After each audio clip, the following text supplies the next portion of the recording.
Mirëmbrëma dhe mirë se vini në Kallxo Përnime. Të shtunën e kaluar, pra sot një javë, Kryeministri Albin Kurti doli në një konferencë për media bashkë me emisarin e BE-s për dialogun, Peter Sorensen, edhe përfaqësuesin e BE-s në Kosovë, ambasadorin Aivo Orav. Ai aty e dha njoftimin se qeveria e Kosovës është pajtuar që t'i pajisë me leje pune punëtorët shëndetësore dhe ata të arsimit që punojnë në veriun e Kosovës.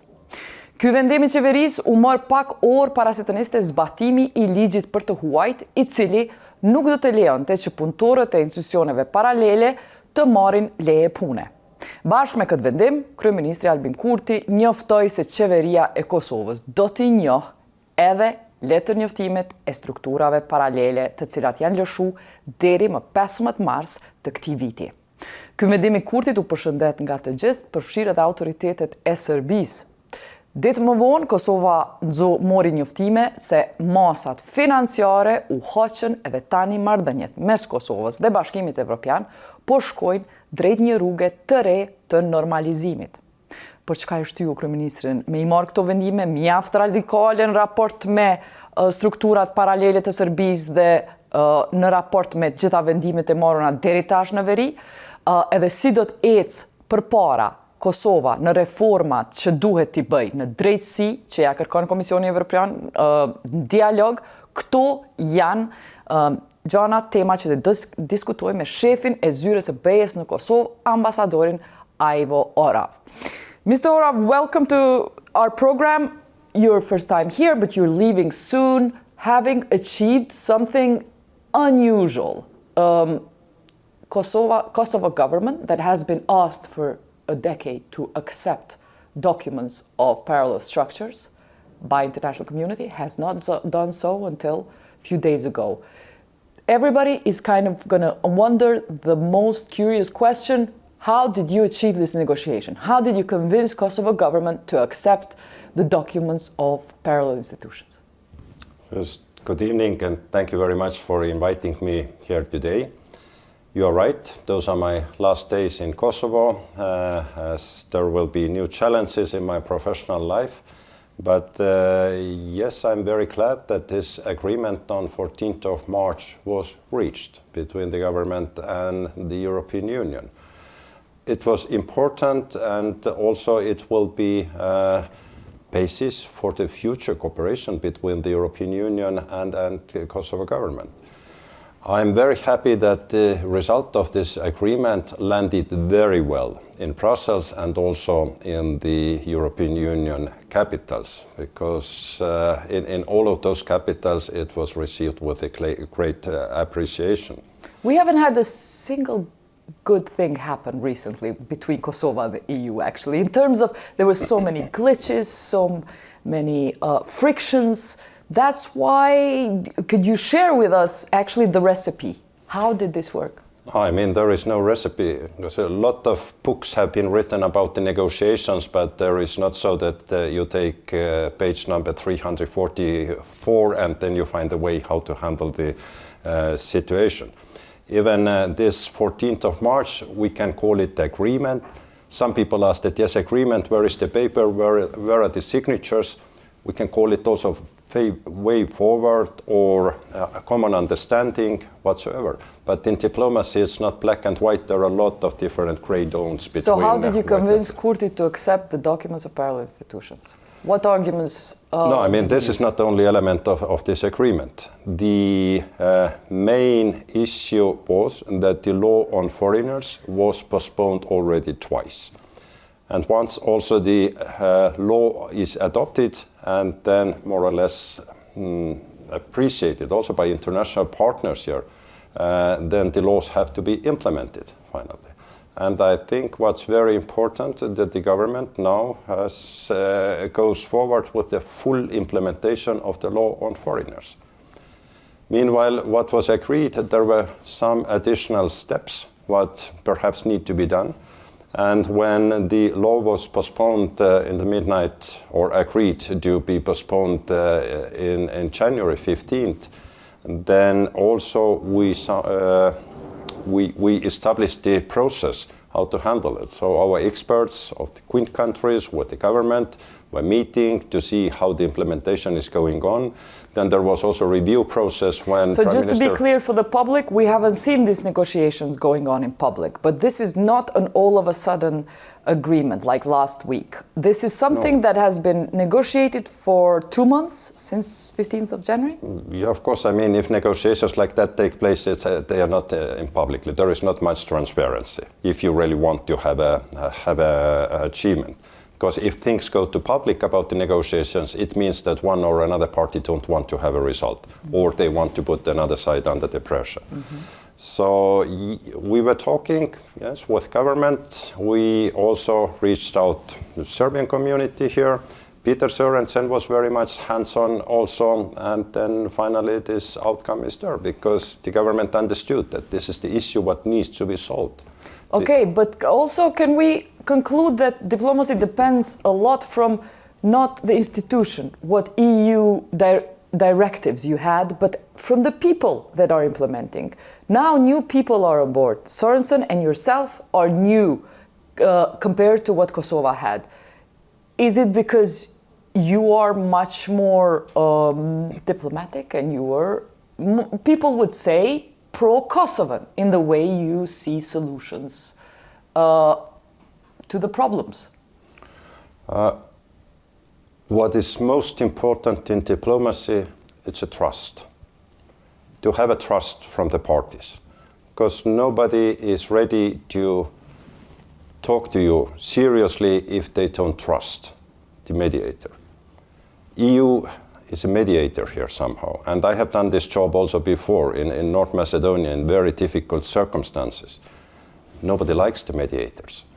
Because if there are two sides, then always both sides, they believe that my position has to be taken into account. And if the mediator doesn't take it into account, it means that no, I mean, this guy is working for another side. But somehow it has been possible for my team, also for Peter Sørensen's team, to have the trust from both sides. And if you see the reactions on this agreement also, I think much appreciated by the government, appreciated by the Serbian community, appreciated also by Belgrade, despite the fact that Belgrade was not part of this agreement.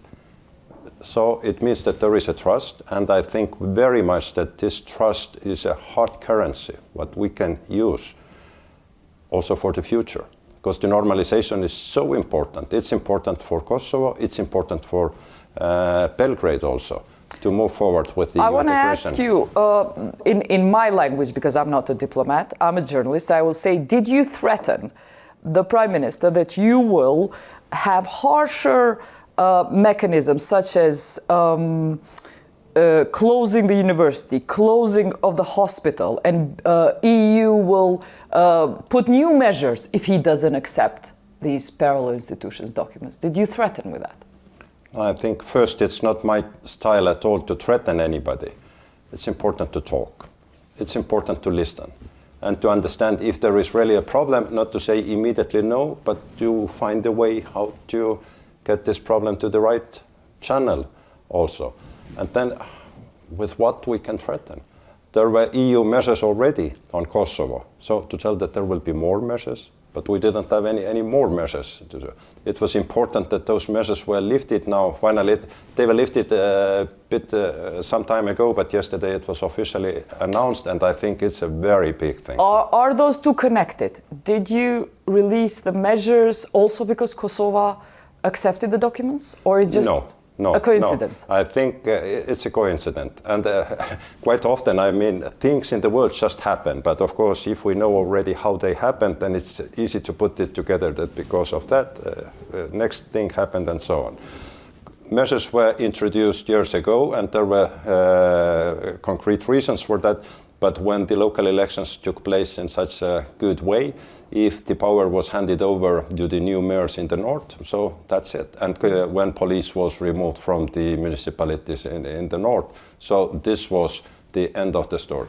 But of course, to remove all those measures, it took some more time. Was there any involvement of the United States in convincing the Kosovo government to accept parallel institutions documents? what I should say, we have very good cooperation with all our international partners here, including United States. We are sharing information, we are informing each other. But this agreement was reached between the government and the European Union. There was a lot of praise from international community for Kosovo government on this subject, a praise even from Serbia, but opposition criticized Kosovo government for accepting parallel institutions documents. What would you say to them? Did Kosovo sell out? This is what they're being accused for, selling out.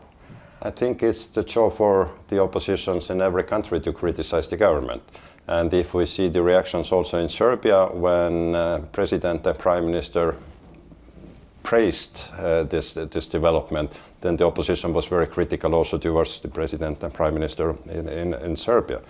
Meanwhile, I think the government has to be praised what they did, particularly after 5th of March, because after the failure of the presidential elections, so most probably country will go to the early elections, and then as Prime Minister Kurti promised his word, still in those changed circumstances to support the agreement and to go forward, I think this is quite something. Okay, next step, although you are not here, will be to integrate the health institutions and education institutions of the North into Kosovo system. Is there any talk with our government? How will that go? What we would like from you to know, what is your request to Kosovo government regarding the integration of health and education institution? So it's not a secret at all that this is the desire and plan of Prime Minister Kurti and his government since quite a long time already. We are talking with him. He has informed about the ideas how to go forward. How should he go forward? There are the ideas how to go forward, but what is, it's also quite clear that this kind of process takes time. And we are not in details yet. Even that takes time when we are going to see some details. What is most important, what was also highlighted by Prime Minister Kurti himself, was that this process takes time. There should not be no disruption of the services. This process has to be done closely in coordination with the Serbian community here and with Peter Sørensen, who is in charge of the dialogue. So that those Any are also ideas the about accreditation of university? Do you know how, what are requests of the EU in that process? How should accreditation of the university happen? No, I don't have any detailed answer here. But can you tell us whether it is possible to integrate the Mitrovica Hospital, the North Mitrovica Hospital, without making the association? Because these are two processes that are taking time. One is the agreement on association, which has to do with dialogue with Serbia. The other one is integration of the hospital. Can this be done without the other? So what is quite remarkable in this process, preparing this 14th of March agreement, we were working very closely with my good friend and colleague Peter Sørensen, who is in charge of dialogue. And we were not exactly following whether this is his mandate or my mandate. This is European Union who was here. But now, when this process will continue, particularly this health and education integration ideas, how to develop, I kindly leave it for him because it's the dialogue. And if we speak about dialogue, then there is somewhere also this ACMM. In what way, when it comes in, sooner or later, I leave it for him. There's been complaints from the north, from Serbian population in the north about police brutality, Kosovo police brutality to the northern population in north of Kosovo. There were missions, there were fact-collecting missions, EU monitoring, we have EU legs there. I'm interested to know, is there, do you think, any proof that our police is undemocratic, this has been the complaint of Serbian community and Serbian politicians, that our police in the north is undemocratic and is using too much force. We get a lot of information from the north, and sometimes also we are blamed that we are dealing too much with north of Kosovo and much less with the biggest part of Kosovo. True. But again, I mean, bearing in mind the story of Kosovo independence, the international role, and then also how important this normalization process is, because if there is no normalization, then I don't see how Serbia or Kosovo could join the European Union. And this is the wish of people here, at least in Kosovo, to move towards European Union. So that we have to know what is happening in the north, what people are thinking, and if there is something possible for us as a visitors, observers. But to help practically, then we try to do it. Now I think there is a very positive development. A few weeks ago, Minister of Local Governance invited 10 Serbian mayors to the meeting. Believe me, it was not easy for them to come. And then European Union helped a bit to organize this meeting. And they all came? All came. Not blocking the meeting? No, and I think it was a very constructive one. And I hope very much that the next meeting will take place as soon as possible to talk directly those so difficult issues. So you're saying that even though Kosovo hasn't signed up to implementing association agreement, it can do a lot by reaching out to Serbs. This gesture was reaching out to 10 municipalities without having to undergo an official association. The fact that it reached out and it hadn't done this far. Yeah, I wouldn't put this ACMM here at all. It's normal that the communities, they speak directly with the government. And it's not so easy to come first and to ask that, you know, this is wrong, this is wrong, this is wrong, and please solve it. First, it's needed also to get known each other, to understand what another side is expecting. Who are those people, the personalities? And I hope very much that the next meeting will take place rather sooner than later. Then there is a new track. And if Serbian community can talk directly with some kind of trust with the government and vice versa, then we as internationals could lean back a bit and just follow. And if there is really something very serious to come in and to help, then of course always we are ready to come. But my encouragement is here for the government to move forward with it, and also for Serbian mayors to use this channel constructively. And there are no topics what cannot be discussed. There should be no taboo topics, but again, how to handle it, it needs diplomacy also by politicians from both sides. I'm interested what you think if the measures against Kosovo were necessary and had an effect. I am aware you were not here when they were put, but nevertheless, before going, if someone was to ask you to evaluate, did you achieve much with measures? Did EU achieve its objective? What would you say? I'm representing European Union. And if you expect me to say that this was wrong what European Union was doing. Yeah, I do expect you don't get this reply from me. I won't get it, okay? You don't think they were wrong then? Were they right? Can I ask you if they were right? The measures came when there was a very complicated moment here. It was decided by 27 member states to introduce those measures. It took a long time. Yes, there were some possibilities to lift the measures, but again, as the consensus was needed, then most of the countries in the European Union who very much wanted this lifting of the measures, but there were a few who believed that it could still continue. And I think there are no secrets also that institutionally there were differences, because former High Representative wrote the report that measures have to be lifted, but they were not lifted. But today the measures are lifted. I should tell you I'm very glad because of that. And the new page can be opened with Kosovo, measures lifted, this 14th of March agreement, remarkable step, very positively received in Brussels and in the capitals. The only little problem is the domestic issues and the election of the president or going again to the snap elections was not helpful at all. Okay, so measures were considered by majority of us unfair. You clearly know that. Kosovars have told you so. It's also great that have been removed. But can we evaluate Kosovo's progress in integration the last 2 years while you were here? Has Kosovo, can you be fair in telling us, has Kosovo regressed towards EU integration and reform or progressed? And this is undependable from measures. How have we done? No, we are giving our assessment every year in autumn, the country report. And the country report on Kosovo is not bad at all. Because first of all, what I would like to highlight is common foreign and security policy.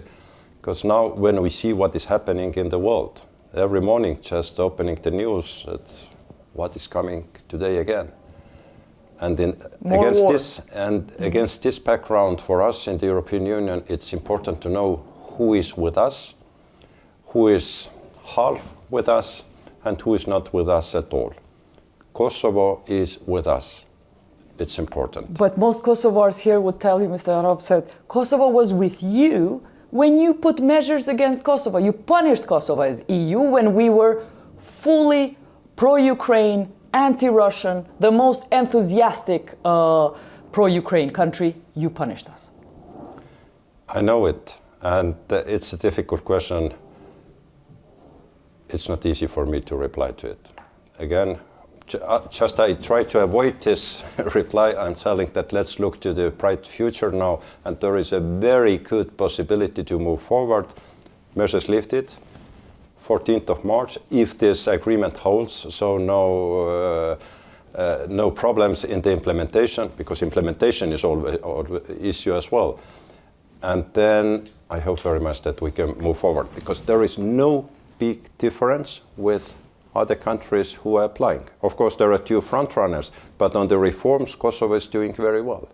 Politically, yes, there is an issue because Serbia is negotiating already and Kosovo membership application is still somehow lost in process. But I hope very much that now this 14th of March agreement also is received by those countries, capitals very well, who were still considering whether we have to deal with the application or not yet. And one of the issues that Kosovo will have on the table from Brussels will be the dialogue. There's very little declaration, public statements about dialogue from both Vučić and Kurti. What we see publicly is precisely what we say when we open the news. We see that both of our countries, Serbia and Kosovo, is spending more money on arms and weapons. How does that reflect the dialogue process which EU is asking both countries to do? But the dialogue is not about the statements. Dialogue is diplomacy. And like we started this interview this 14th of March, there were no statements. There was not much information. There was no transparency much. Again, negotiations like that, if we really want to have to achieve something, then it should be in that way. And then if there is agreement, fine. Of course, I have heard when I was in North Macedonia also as a mediator very much criticized why not all the stakeholders were consulted before and so on, but then it's not possible to have agreement. Finally, the parties who agree, they have to be sure that they can sell the story positively to their voters or to this Kosovo's request to begin, to start the dialogue process, to restart it, has been to see either extradition of Milan Rajdojić to Kosovo, or at the very least, for the person who was so armed and came and organized the attack in Banjska to be arrested in Serbia. He is neither arrested in Serbia, neither extradited. What do you think should happen there if Kosovo is determined to put that as a condition to dialogue? Again, fully understandable reasons, fully understandable arguments from Kosovo government, but dialogue and talking to each other is really important to solve the very, very difficult issues. Otherwise, if the parties don't talk to each other, even with the help of mediators, There is not possible to solve anything. Again, we can repeat our positions, and also as European Union in some years ago, we had certain positions here, do it like that. We knew that government is not going to do it, and then it's not solving any issue.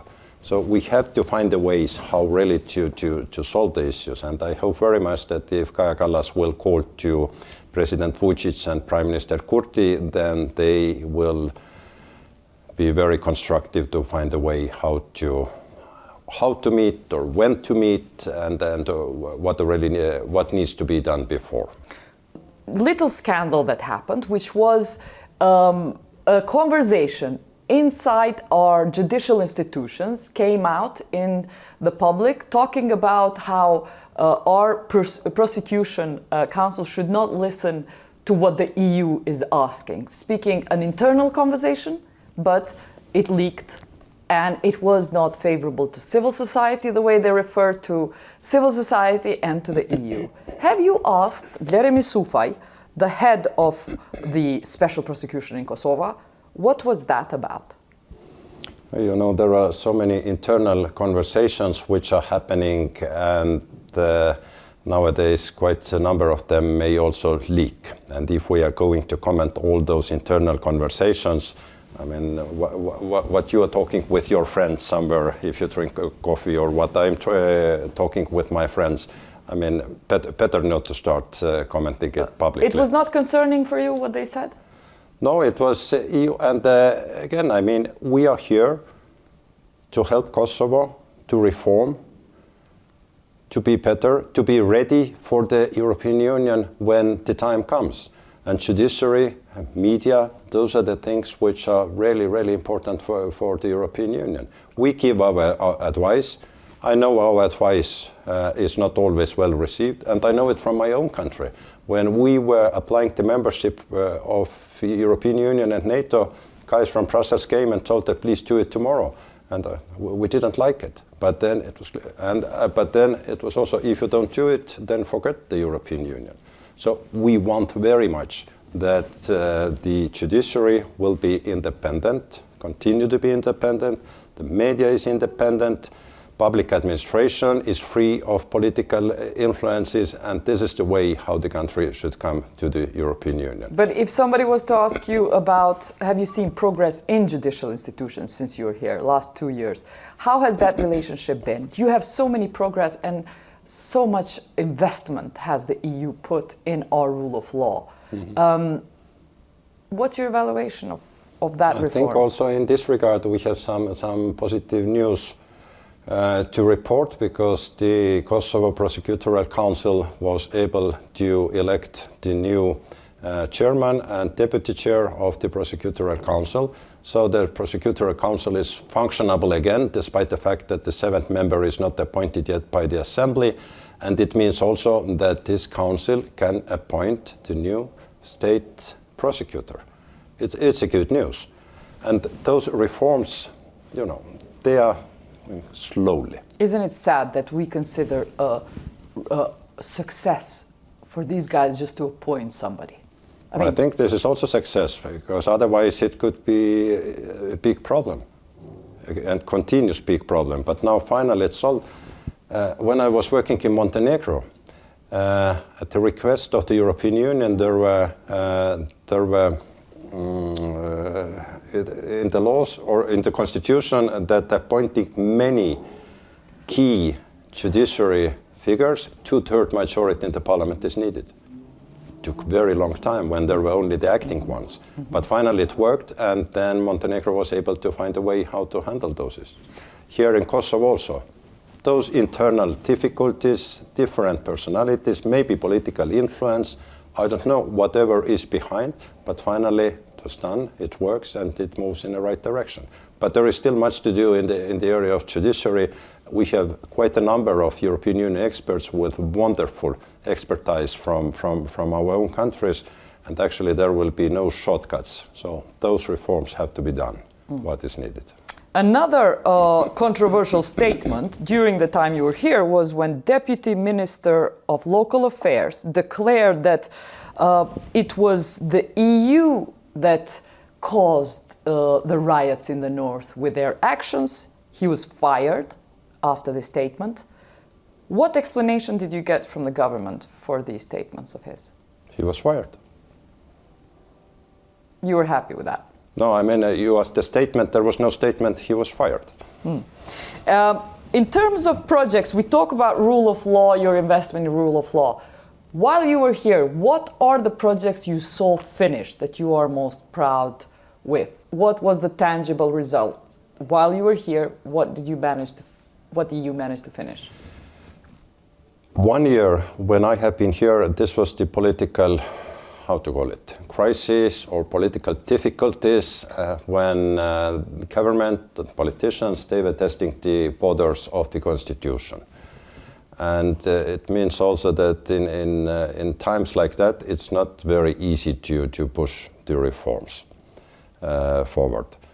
Our hope was very much that now when the government formed, then president elected, and then we can start moving forward. Because we, in process, we are ready. It's a wonderful team who wants to move forward with Kosovo and all the Western Balkan countries, particularly in those very turbulent times in the world. But now let's see whether we have to still wait a bit or whether the government can do and deliver. But why I'm telling it, it was not the best time for pushing the reforms, because also in the institutions, people are watching what is happening, whether the same government, who is continuing, and also the pressure from the government maybe is not there when on those institutions to do those reforms. So, but the goal is still for all those reforms, in judiciary, the judiciary is independent and people trust it. So that if you have a problem as Kosovo citizen, you can go to the court, you can get the decision. In 10 years' time? Yes, but average. I mean, exactly, I mean, this is the way Okay. we try to help that it works so that you trust and you get the court decisions as soon as possible. I want to ask you, we talked about rule of law, but now for infrastructure, a short question about, I know you've done infrastructurally, while you were here, the sports hall in Zvečan was finished, a school in Prizren, and homes were renovated in Janjeva. But I'm going to ask you about something that wasn't done while you are here, having mentioned the good things. Bad thing is there's an EU investment in our railways, and it's been an epic, long time that railway has not been renovated with EU help. It has stagnated and it has regressed while you were here, to the point that the railway between Kosovo and Macedonia is completely unfunctional because it's largely to do with a subcontractor that has not finished the job. EU money goes in different projects. And here, since 1999, European Union has invested a lot, at 3.7 billion euros. And now when measures lifted, more money is coming. Growth plan, if all goes well, so more money is coming again. And the visible projects for the citizens are railway, schools, kindergartens. It's not so easily understandable if we put money to judiciary, if we put to the public administration, but those are so important for preparing Kosovo for European Union membership, as I just mentioned it. But maybe it's too technical for you. If you don't have this information, I apologize, but do you know why the railway project is not No, it's not technical. I know even the numbers, because 80% towards North Macedonia is ready and 63% towards Mitrovica is ready. But then, yes, there have been issues with, like with big infrastructure projects usually have. European Union has given money, and now it's for the government to decide. So is it Kosovo government fault that railway is not functional? I'm telling now that this is the government who has to make the next steps to move forward. But just to tell, I'm coming from a small country, Estonia. There is a huge railway project, Via Baltica, from Tallinn to Warsaw. What had to be ready, I think, several years ago. And now this is again postponed. We hope very much that 2030 it will be ready, maybe even later. So just to give the example from EU countries, but that all those prices and everything Mr. Orav, happening. even an existing railway that we had towards Hani Eliesit, Macedonia, was working before, now it's not working. Yes. That's intolerable for that not to work. Do you understand what is the problem? Why is it not workable? Now, again, EU is here with the money and finances, and now it's up to the government to see what are the next steps, how to move forward. Okay. And of course, it's regrettable that it's not ready yet, because the connectivity in Western Balkans is something, it should not be only the slogan, but those should be exactly the roads and railways. Kosovo has applied for, has done the application for EU integration. In the meantime, Serbia and Albania have proposed entry into the EU without the right to veto. Can you inform the public how is this process going for Kosovo? Where is Kosovo's application? What does Kosovo have to do now that the measures have been lifted? And this will feed the pressure that we as media and civil society can make on our institutions to go towards it. But where are we with that process? I think last days have given exactly this positive opening now, with measures lifted, one hand, and second, this 14th of March agreement. Because the question about the membership application came to me so many times, but again, I mean, if on one hand the European Union has punitive measures against Kosovo, then it's a bit difficult also to expect that member states decide that we are punishing and then we are coming with the birthday cake in the same time. Now measures gone, one thing. Second, this very positive story on 14th of March, and I believe that now this dialogue and normalization process can take very many examples from this process to move forward. And this is something what the member states very much want to hear.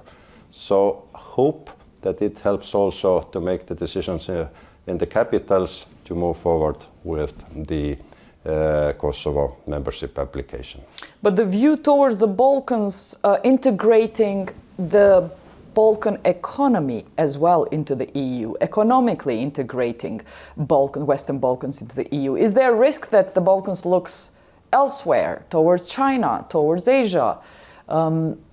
Is there such a view and risk? Does EU see that as a risk, or it's not a problem for it? No, in those days things may change quickly, but here in Kosovo I would like to say that European Union is here.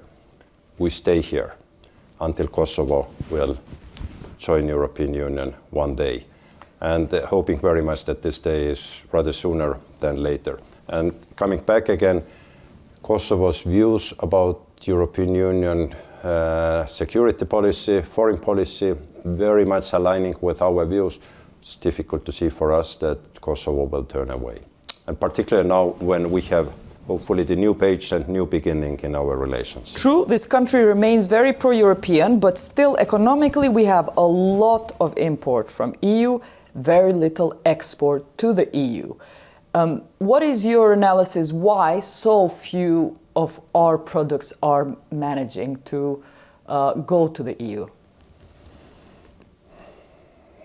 Yeah, I think it's more for business communities. When I'm traveling around, when I'm meeting business communities also in the municipalities, they of course complain about the EU bureaucracy and different issues, what are the obstacles.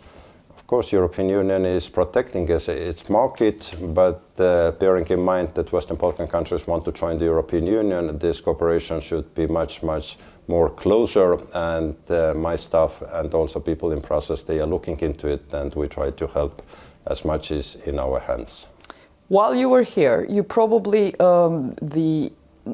you have witnessed the most elections that any EU had witnessed within 1 year. We had 3 type elections in 2025, and our organization has identified disinformation, especially foreign information manipulation and interference in Kosovo. How do you see the influence of disinformation in Kosovo, something that EU is also struggling with? Quite a lot of elections, 2 parliamentary elections, municipal elections, and now presidential elections. The good thing is that all those elections, meaning parliamentary municipal elections, were organized in a very good way. Very much appreciated by the European Union Observation Mission, and even this 28th of December elections, it was without international observers, what is quite unique, but no problems. So that Kosovo is very well prepared for the elections. I'm not telling that you have to have those elections now every 2 or 3 months, but at least organizationally you are very well prepared to do it. Misinformation, disinformation, it's so easy nowadays because everybody who has a social media can read the things what they want to hear, but sometimes also somebody believes that this is the information what this or another person needs to know. And then this media literacy is very important also to understand what is right, what is wrong, and maybe I don't need to follow this site or another one. Resilience here in Kosovo to the misinformation is very strong, but of course we are in the European Union fighting with misinformation and disinformation, and we are ready to help, and not only ready to help, but we are helping also Kosovo here in this regard. You spoke about free judiciary, free public administration. Do you think we have free media? What's your evaluation while living here in terms of influence or not in the media? Media freedom is something you cannot say that there is to measure it, whether it's 90 centimeters or 2 meters and 30 centimeters, it's a perception of the people. There is also a media freedom index. Countries which are in top, they are very proud of it. They say that all good. So like my own country, we very much appreciate Estonia, as we have been always in top 10. And those who are not in so top, they usually say that, you know, this methodology is not good enough to assess the media situation. We try to be as objective as possible in our country report when we are describing the media situation.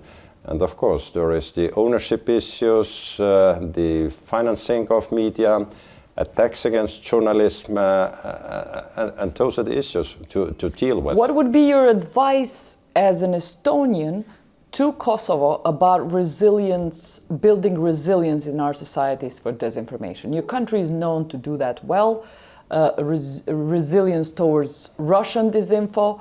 What should we be doing that we are not doing? Advice for institutions and media. It's very much about the families, about the society, to share this information, what's right, what is wrong, but then also the fact-checking, to make it clear that if somebody comes to the media and brutally lies, then it should be also told to the people so that they reach the information that, please, guys, this is absolutely the wrong information. And what's also important, media usually is not writing articles that our prime minister or president is absolutely perfect, but usually media is writing the things what is wrong. And believe me, there is no prime minister in the world who wants to read those articles, how bad she or he is. But if there is very free media, in my own country, when the public broadcaster almost never writes anything positive about prime minister. So when Kaja Kallas was prime minister, I mean, she was every day criticized what is wrong. And those things what go well, I mean, sometimes maybe somebody writes in the memoirs, not in media. Okay, talking about memoirs, we're in the end of the interview. What is your most impressionable memory of Kosovo that you will take with you, good or bad? Yeah, it's my last week and I have a lot of farewell meetings and some parties also. I have a lot of speeches I don't want to repeat for one event to another one, what I just told to others. So it's not clear yet for me what are the memoirs or my memories because it takes a little bit time. But just what perhaps few things, those very lively discussions what I have had with the politicians here, sometimes quite tough, which brought results. And I think this is something what will be remembered. And if I will have time sometime later on, I try to put it also on the paper and maybe the second, very good cooperation with my European Union member states ambassadors here, because it's impossible to achieve anything as a head of EU delegation if there is no support by the member states ambassadors. And third, my own team, EU team in the office and in my USR office, it's a wonderful team and I'm going to miss them a lot. All three elements you mentioned have to do with people, either the politicians, ambassadors or your team. How about food or nature? Anything that left an impression on you beyond the people? No, of course, I love very much the mountains, I love very much everything here in Kosovo, but also in Balkans in general, because I have been working in North Macedonia, I have been working in Montenegro, so I love this region, but maybe... If you love it so much, why is your stay so short? You haven't been here for 4 years. I have been only 19 months, but there was an offer and I will move forward. What's your offer? Where are you going next? I think it's not a secret, it was published already. I'm going to Ankara as the head of the EU delegation in Turkey. Does this mean Turkey is better than Kosovo for you? No, I mean professionally, all the jobs what I have done in my life, those are extremely interesting ones. So I'm very glad in this regard. Kosovo gave me a lot of professional interest, and I believe that Turkey will do the same. And your last recommendations for Kosovars are? My last recommendations for Kosovars are to keep the big goal in front of their eyes. It means joining the European Union, the EU family, what they so much deserve. And everything else what is happening, I mean, there are elements here and there. The big goal has to be always at the horizon. And on behalf of these Kosovars, may I just thank you for deploying all your diplomatic skills to be so fruitful in relieving us with measures. You stayed for a short time, but you achieved something that a majority of us saw as unfair. With this, you've earned your right as a big friend of Kosovo. Thank you. Thank you very much. Ishte ky diplomati Orav, I cili e përfundoi mandatin në Kosovë, duke udhëheq Komisionin Evropian dhe po shkon në Turqi. Kaq për sonte, vazhdojmë me emisionin e radhës nesër mbrëma, për sonte prej nesh natën e mirë.